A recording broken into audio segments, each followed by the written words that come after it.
자, 그러면 이번에는 뭐 할 거냐면, 자, 회원가입을 했는데, 여러분들도 아시겠지만, 중복된 회원이 가입되면 된다, 안 된다? 당연히 안 되겠죠. 그렇죠? 중복 회원이 가입되면 안 된단 말이에요. 자, 그러면 이제 책 보면 수업 페이지 우리가 지금 책을 통해서 진행하고 있죠. 그래서 책에 이제 이렇게 있는데, 요거는 뭐 제가 나중에 책 페이지도 다 적어서 드릴게요. 여기 회원가입 기능 구현하기라고 해서 여기 있죠. 3-06. 그러면 지금 어디까지 진도를 나온 거냐면 밑에 봅시다. 여기까지 한 거죠. 여기까지. 자, 여기까지 한 건데, 근데 책 보면 여기서 이제 패스워드 인코더를 이런 식으로 쓰라고 나오죠. 그러면 지금 우리가 시큐리티 컴피그 말고 맞나? 시큐리티 컴피그에 들어가면 요 정도만 있죠. 그래서 요건 있어야 돼. 요거. 자, 이걸 이제 이렇게 써놓으면 여러분들이 밑에 이렇게 썼을 때 패스워드 인코더를 아까는 우리가 여기서 그러니까 곧바로 유저 서비스에서 어떻게 했어요? 곧바로 이렇게 썼죠. 그죠? 이런 식으로 쓰는 게 아니라 여기서 불러오는 거죠. 패스워드 인코더라는 요걸 이제 불러온 다음에 그 다음에 여기서 이제 요것만 날리면 되겠죠. 그래서 그러면 굳이 이걸 쓸 필요 없다. 보시면 됩니다. 자, 그 다음에 이제 시큐리티 컴피그에 요거 빈, 요거 더 이상 설명 안 드려도 되죠. 그죠? 자, 빈이라는 건 뭐라 했어요? 여러분들? 빈을 우리가 왜 달죠? 빈을 달아야지만 IOC 컨테이너에 의해서 얘네들이 싱글톤 패턴으로 객체가 생성된다 했죠. 그죠?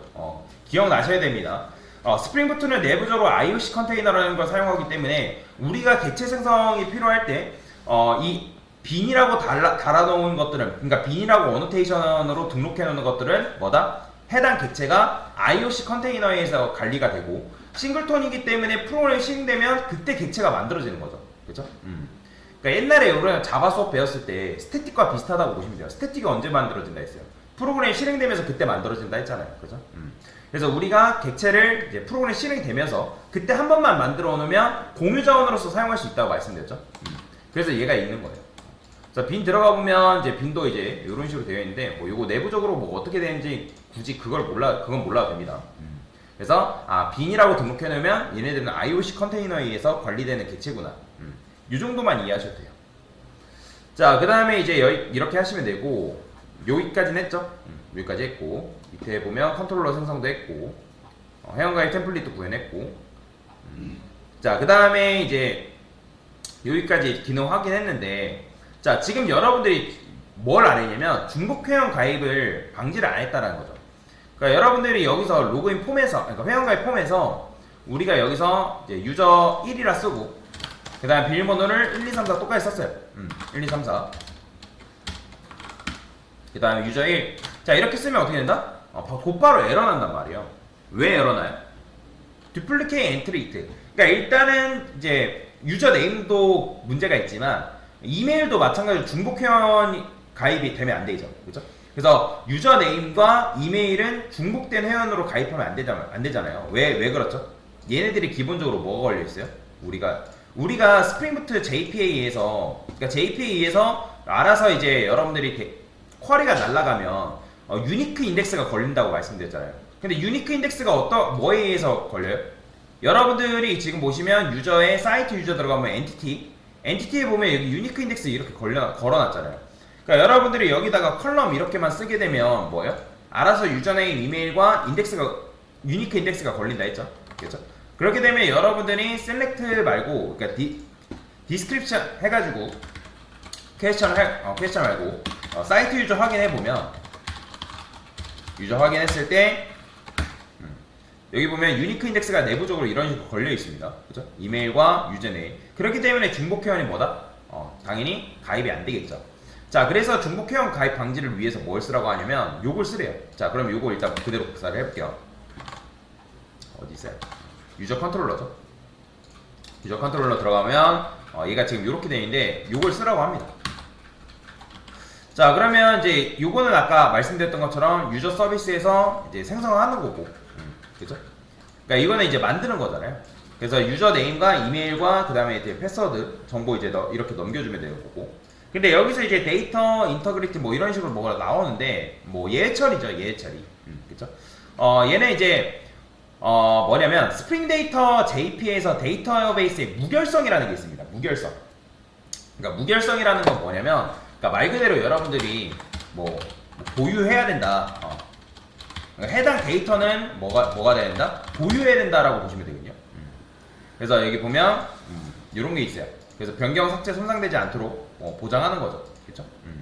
그래서 이제 그렇잖아요. 유저네임 같은 경우는 변하면 안 되는 거잖아요. 그죠? 그러니까 유저네임이 중복돼서 우리가 중복된 회원을 입력했다 해가지고 그게 변하면 안 되는 거잖아요. 그렇죠?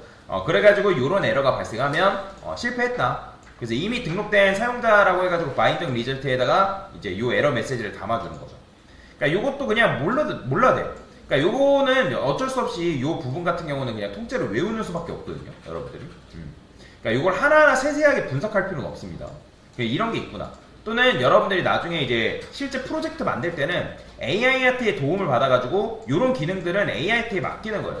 대신에 얘네들의 역할이 뭔지는 알아야 됩니다, 여러분들. 그러니까 프린터를 사용할 때 프린터의 내부 원리는 모르지만 프린터 사용법을 아는 것처럼 얘도 내부 원리는 데이터 인터그리티, 얘가 내부 원리는 정확하게 뭔지 모르지만 얘의 역할이 뭐구나. 이 정도는 여러분들 이해를 하셔야 된다는 거예요. 그래서 지금 이 녀석의 역할은 아까도 말씀드린 것처럼 유저네임 또는 이메일, 걔네들은 데이터베이스에서 유니크해야 된단 말이에요. 그래서 이미 존재하는 값인데 그 이미 존재하는 값으로 회원가입을 하게 되면 당연히 예외가 발생하게끔 그런 식으로 만들어 놓은 게 요거다 라고 보시면 되겠습니다. 당연히 이제 뭐 이렇게 하고 나서 사인폼 그대로 보여주면 되고, 그 다음에 이거는 그냥 모든 예외를 발생시키는 거죠. 그래서 뭐 예외 발생하면 여기서 이제 메시지 담아주고 실패했다. 그래서 이런 식으로 이제 이게 일반적인 예외 처리를 하게끔 만들어 준 거다라고 보시면 될 것 같습니다. 자, 그래서 이제 전체 흐름은 뭐냐면, 전체 흐름은 일단 제일 먼저 실행되는 게 뭐예요? 제일 먼저 실행되는 게 회원 폼이죠. 그죠? 여러분들 회원 가입을 실행하게 되면 기본적으로 실행되는 거예요.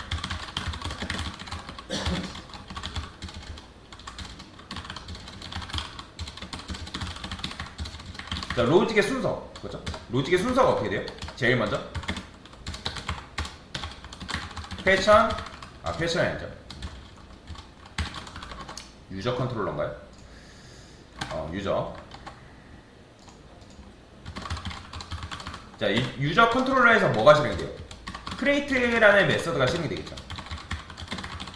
그 다음에 실행되면서 회원가입 폼을 갯방식으로 호출. 그죠? 자, 그 다음에 세 번째. 여기서 이제 여러분들이 데이터가 있는지 없는지 확인한다 했잖아요. 폼에서 뭐랄까, 데이터 입력. 이게 순서잖아요. 그죠? 근데 이제 입력되지 않으면, 데이터가 입력되지 않은 경우, 데이터가 입력되지 않았을 경우에는 여러분들이 이제 뭐예요? 다시 뭐가 실행되는 거예요? 다시 유저 크리에이트 메서드 얘가 실행되는 거예요, 여러분들. 왜냐면 그러니까 얘가 정확하게는 얘를 실행시키는 거기보다는 사인 폼을 다시 노출시키는 거죠, 그죠? 폼을 갯방식으로 호출, 입력되지 않은 경우, 그죠? 그 다음에 마찬가지예요.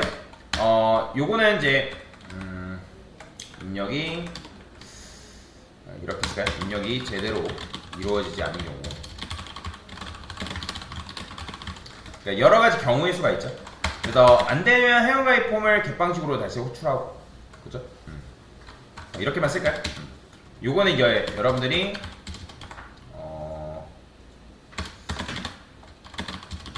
입력이 안 된 경우, 그 다음에 비밀번호가 틀린 경우, 중복된 이름과 이메일로 회원가입한 경우. 그러니까 현재 이런 게죠.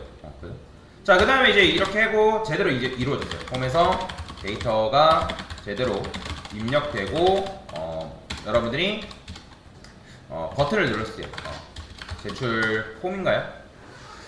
자, 한번 봅시다. 여기 보면 우리가 버튼이 있죠? 회원가입 폼.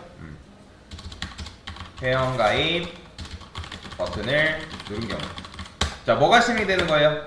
바로 유저 컨트롤러의 크리에이트 메서드가 실행되겠죠. 그죠? 그러면 회원가입을 회원가입 폼을 겟 방식으로 호출하는 게 아니라 이번에 뭐예요? 포스트 방식으로 처리를 하는 거죠.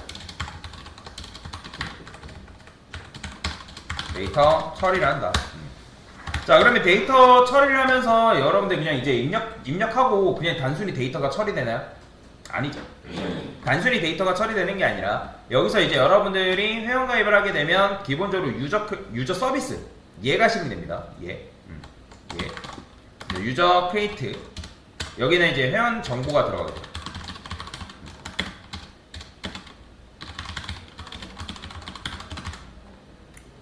제가 이렇게 쓸게요. 새로운 사용자 생성한다 라고 보시면 되겠습니다. 그 다음에 이제 새로운 사용자 생성하면 당연히 이제 내부적으로 JPA가 크리에이트 해가지고 자 여기 보면 유저 리포지터리 세이브 얘가 실행되겠죠. 세이브. 그러니까 서비스만 실행되는 해가지고 회원 정보가 이제 생성되는 건 아니죠. 사실 얘가 실행돼야죠.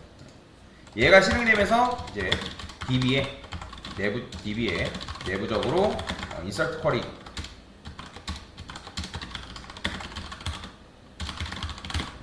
그래서 회원 정보가 생성된다. 그러니까 이게 지금 여러분들 회원가입 실행했을 때 로직의 순서다라고 보시면 되겠습니다. 그래서 이런 식으로 작성을 해줘야 된다라고 보시면 됩니다. 말이 이해되죠? 됐습니다. 이거는 제가 올려드릴게요.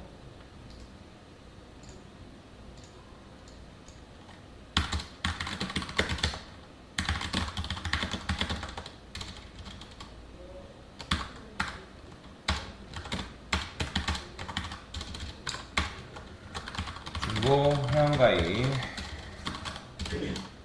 처리